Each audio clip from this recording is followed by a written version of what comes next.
Hello friends, हमारे इस channel पर आपका स्वागत है। आज इस पार्ट में हम लोग साइंस के कुछ महत्वपूर्ण सवाल को देखेंगे जो कि रेलवे या किसी भी अन्य एग्ज़ाम में जिसमें साइंस से सवाल आते हैं उनके लिए यह सेशन महत्वपूर्ण है। तो चलिए शुरुआत करते हैं हम लोग। जैसा कि देख पा रहे होंगे, हमारा पहला सवाल है, हैलोजन में सर्वाधिक क्रियाशील तत्व कौन है?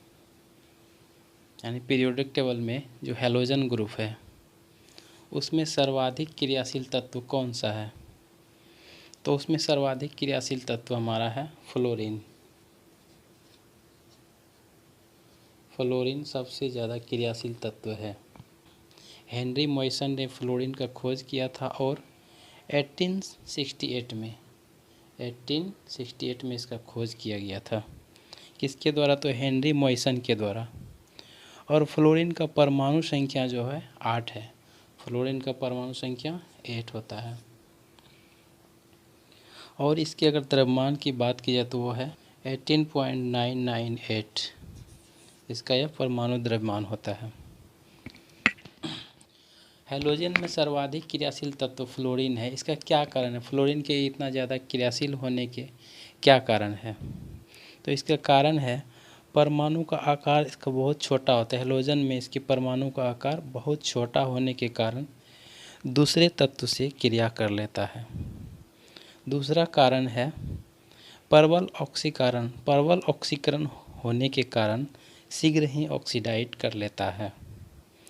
तीसरा इसका कारण है अधिक क्रियाशील होने का, यह अधिक विद्युत ऋणात्मक के कारण भी होता है।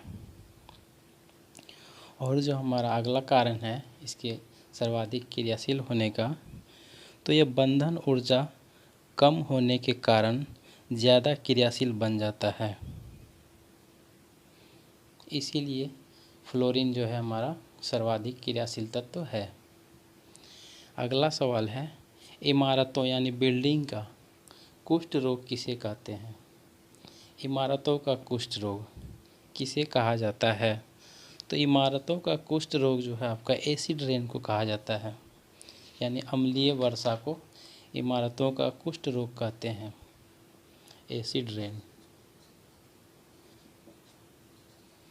एसिड रेन यानी अम्लीय वर्षा को इमारतों का कुष्ठ रोग कहते हैं। एसिड रेन में जो है हमारा H2SO4 और HNO3 sulphuric acid, H2SO4 sulphuric acid, HNO3 nitric acid का वर्षा होता है, जिसके कारण जो है इमारतों का रंग धीरे धीरे पीला पड़ने लगता है। यही पीला पड़ने का अर्थ यहाँ कुष्ठ रोग से है। ताजमहल जैसे इमारत भी धीरे धीरे इन्हीं एसिड रेन के कारण पीला पड़ते जा रहा है।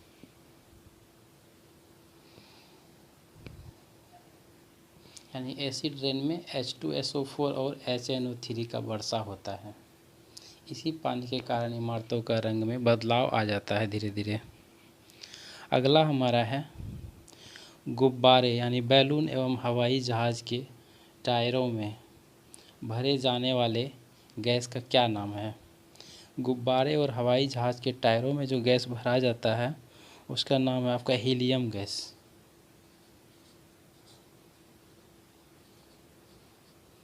Helium gas. हीलियम गैस के कारण है, कुछ बैलून को देखते होंगे मेला वगैरह में, जो हीलियम गैस भरने के कारण यह ऑटोमेटिक रूप से ऊपर की ओर जाता है। तो गुब्बारे में भरा जाता है हीलियम गैस को, और हवाई जहाज़ के टायरों में भी हीलियम गैस का ही इस्तेमाल किया जाता है। हवाई जहाज़ के टायरों में हीलियम गैस के इस्तेमाल करने का कारण है यह एक हल्की गैस होती है और यह नोबेल गैस है आपका, यानी अक्रिय गैस है। और यह गैस जो आपका रंगहीन, गंधहीन और स्वादहीन होता है। ना कोई रंग होता है, ना कोई स्मेल होता है, ना कोई टेस्ट होता है इसमें।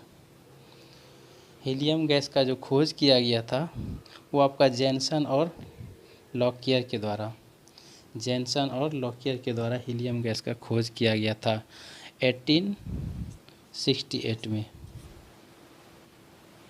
और हीलियम गैस का एटॉमिक नंबर यानी परमाणु संख्या 2 है और इसका सिंबल जो है He होता है। यानी He से इसे डिनोट किया जाता है।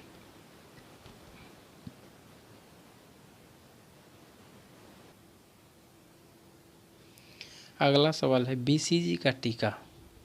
बीसीजी का टीका किस रोगों की रोकथाम हेतु दिया जाता है? तो बीसीजी का टीका जो है आपका टीबी की रोकथाम के लिए दिया जाता है। टीबी यानी ट्यूबरकुलोसिस, जिसे हम लोग क्षय रोग भी बोलते हैं।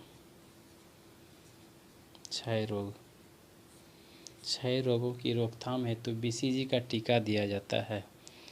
Bacillus Calmette Guerin, bacillus Calmette Guerin, BCG, B for bacillus, C for Calmette, G for Guerin. और इसके खोजकर्ता भी आपका यही कॉलमेट ग्यूरिन ही है। बीसीजी के जो खोजकर्ता है यानी बीसीजी का टीका जो खोजा गया था वो कॉलमेट ग्यूरिन के द्वारा ही खोजा गया था।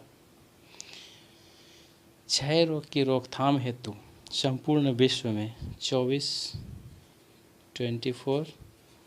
मार्च को वर्ल्ड टीबी डे मनाया जाता है। वर्ल्ड टीबी डे यानी विश्व क्षय रोग दिवस। इसको रोकथाम हेतु 24 मार्च को संपूर्ण विश्व में वर्ल्ड टीबी डे मनाया जाता है। अगला है हमारा रेडियम। रेडियम की खोज किसके द्वारा की गई? तो रेडियम की खोज जो आपका किया गया था मैडम क्यूरी के द्वारा। मैडम क्यूरी, ये मैडम क्यूरी जी जो थे आपका पोलैंड के वैज्ञानिक थे, पोलैंड के।